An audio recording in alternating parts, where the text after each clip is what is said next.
నిన్నగాక మొన్న జరిగినటువంటి మహారాష్ట్ర ఎలక్షన్స్,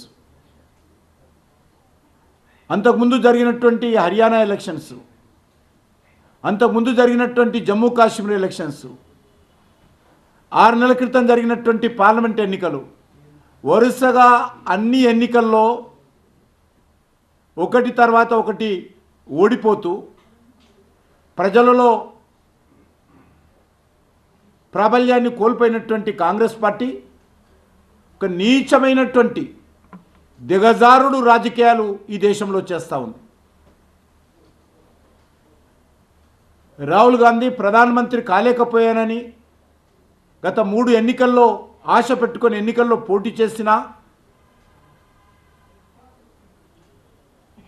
ఈరోజు ప్రజల మద్దతు లేని కారణంగా నిరాశ నిస్పృహలతో ఒక డిస్పరేట్గా ఓఎస్ఎస్ ఫర్టిలిటీలో అమ్మ నాన్నలకి పర్సనలైజ్ ట్రీట్మెంట్ ఇచ్చారు. In the good hands of science. Mummy daddy అవ్వాలంటే ఓఎస్ఎస్ కి కాల్ చేయండి. ఈరోజు రాహుల్ గాంధీ వివరిస్తున్నాడు. ఆయన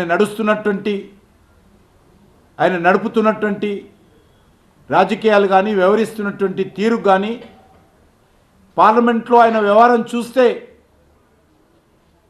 చాలా స్పష్టంగా రాహుల్ గాంధీ యొక్క నిరాశ నిస్పృహలకు ఆయన వ్యవహరిస్తున్నటువంటి తీరుకు అద్దం పడతా ఉంది. రోజు రోజుకు కాంగ్రెస్ పార్టీ ఎందుకు ప్రజల్లో పరువు కోల్పోతుందో, కాంగ్రెస్ పార్టీ ప్రజల దృష్టిలో ఎందుకు దిగజారుతున్నదో అది ప్రధానమైనటువంటి కారణము రాహుల్ గాంధీ రాజకీయ వ్యవహారం. రాహుల్ గాంధీ కాంగ్రెస్ పార్టీకి నాయకుడు ఉన్నన్ని రోజులు కాంగ్రెస్ పార్టీని ఎవరు రక్షించలేరు, ఏ ప్రజలు కూడా కాంగ్రెస్ పార్టీకి అండగా ఉండరు.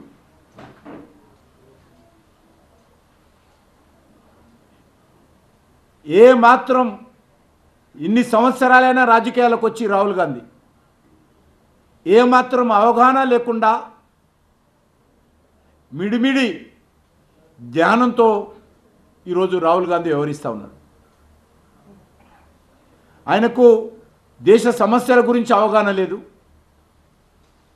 దేశ చరిత్ర గురించి అవగాహన లేదు, వర్తమాన రాజకీయాల గురించి అవగాహన లేదు.